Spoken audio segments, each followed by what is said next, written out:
కొన్ని రిలేషన్షిప్స్ ఎలా ఉంటాయంటే, అంటే కొంతమంది ఇలా కూడా ఉంటారు. ఇద్దరు వ్యక్తులు రిలేషన్షిప్లో ఉన్నప్పుడు అంతా బాగుంది అనుకునేటప్పుడు హ్యాపీగా ఇద్దరు ఫీలింగ్స్ని కానీ ఎమోషన్స్ని కానీ షేర్ చేసుకుంటూ హ్యాపీగా ఉంటారు ఇద్దరు. సో ఎప్పుడైతే వాళ్ళకి ఈ రిలేషన్షిప్ రిస్క్ అనిపిస్తుందో, వాళ్ళు సేఫ్ జోన్లో ఉండడానికి ఆపోజిట్ పర్సన్తో పెద్ద పెద్ద మాటలే చాలా సింపుల్గా చెప్పేసి వదిలేస్తూ ఉంటారు. సో వాళ్ళే అన్నీ అనుకుని ఇంతవరకు రిలేషన్షిప్లో ఉన్న ఆపోజిట్ పర్సన్ ఎంత బాధపడాలి. వాళ్ళ ఫీలింగ్స్ని కానీ వాళ్ళ ఎమోషన్స్ని కానీ అంత ఈజీగా ఎలా తీసుకుంటారు?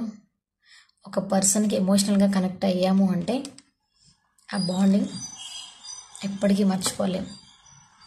బట్ ఆపోజిట్ పర్సన్ అలా ఆలోచిస్తే అంత ఈజీగా మాటలు అన్నయ్యరు.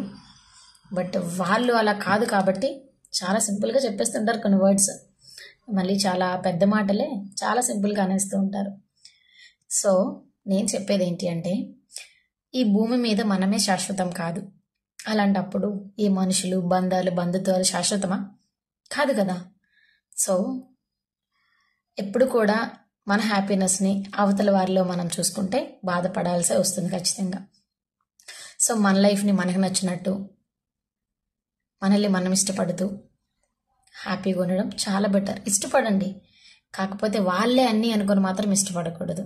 ఎందుకంటే ఎండ్ ఆఫ్ ద డే ఖచ్చితంగా కష్టంగానే ఉంటుంది, బాధపడాల్సి వస్తుంది.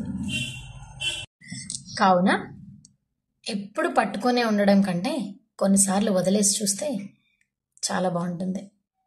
సో పట్టుకొని ఉంటే బాధపడాల్సి వస్తుంది కదా, సమ్ టైమ్స్ వదిలేయాలి. అప్పుడు ఎవరి వాల్యూ ఏంటి అనేది తెలుస్తుంది. సో నెక్స్ట్ తెలుసుకున్న యూజ్ లేదనుకోండి, బట్ మన కోసం అయితే తెలుస్తుంది కదా, సో అది చాలు అనుకోండి, అంతే.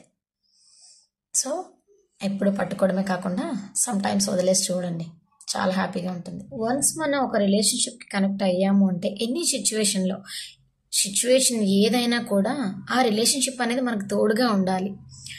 అన్నీ బాగుండేటప్పుడు పక్కనే ఉండి బాగాలేనప్పుడు వదిలేసి వెళ్ళిపోతున్నారంటే ఆ పర్సన్ మీకు కరెక్ట్ కాదు అని. అండ్ అలాగే పదే పదే మనం వెళ్తూ ఉంటే వాళ్ళు నార్మల్ అవ్వచ్చు. సో ఎన్నిసార్లు మనమే వెళ్తాం? మన కోసం ఒక్కసారైనా వాళ్ళు రావాలి కదా.